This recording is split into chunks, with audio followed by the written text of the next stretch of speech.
Hi guys, thanks for tuning into the channel today. Got the bike all nicely cleaned up to go in for the first service, which was due today, but apparently there was a mix-up on the bookings and apparently there was no record. Well, they said there was no record of the bike being booked in for the day, and apparently the 14-tooth sprocket never arrived either, so that idea was wiped out on today's event. But meanwhile, I don't think I showed you how well it cleaned up after that first 1,000 kilometres, so overall it looks pretty smart. So by the way, the clean-up for the bike worked out very nice.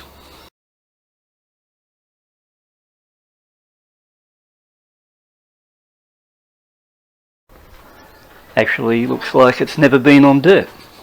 Now, I was looking through a couple of my messages there on one of the previous clips I put up, and a guy named Richard mentioned that his gear shift lever had come a little bit loose and I should check mine out to see how it's holding. So I come down here, so I come down, had a bit of a look at this one, and it seemed alright there, just normal.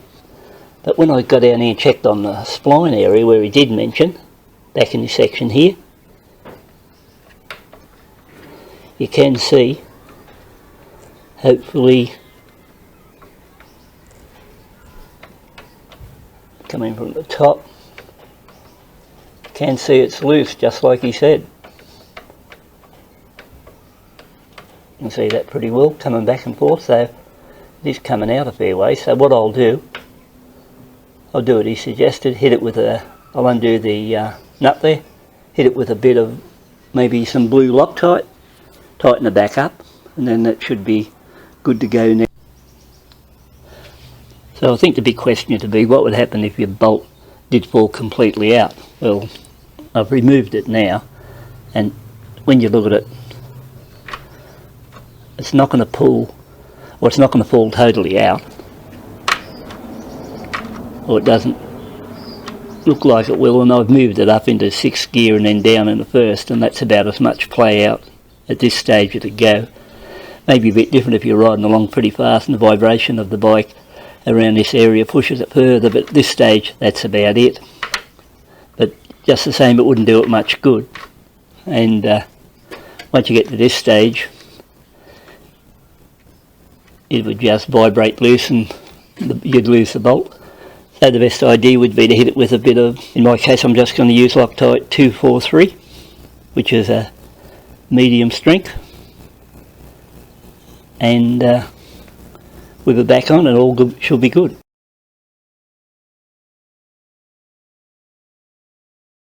The Loctite 243 thread locker on it now, so I'll just give it a few hours now to cure, and it should be nice and tight next time I'm out there. No movement in it now, so everything's good.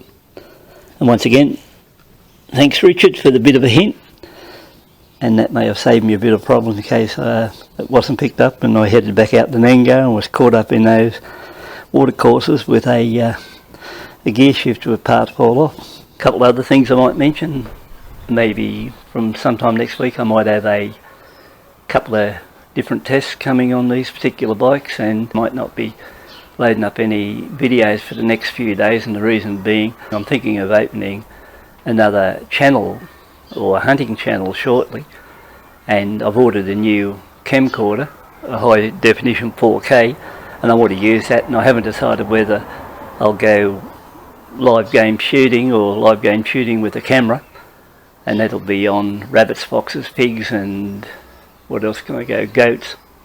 That's something I used to do 20 years back, and I used to be mainly shooting with a gun then, but I haven't decided how I'm going to handle this side of it. And now I think I've got this KTM 390 adventure bike.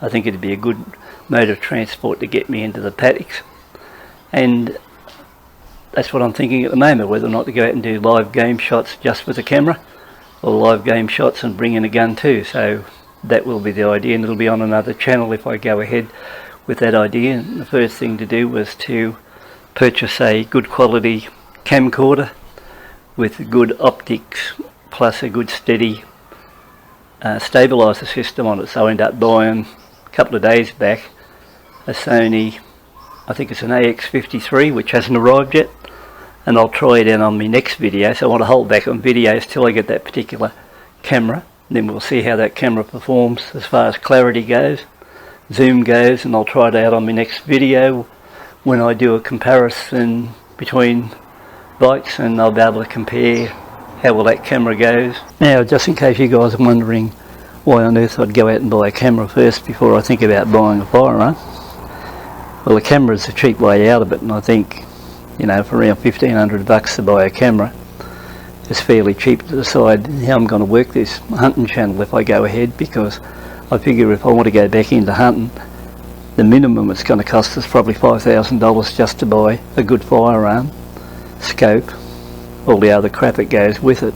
So the idea for me is just buy the camera first, decide, think it over, whether I want to go back into that side of it again. Once again, thanks for tuning in, taking a look, and interested in subscribing to the channel.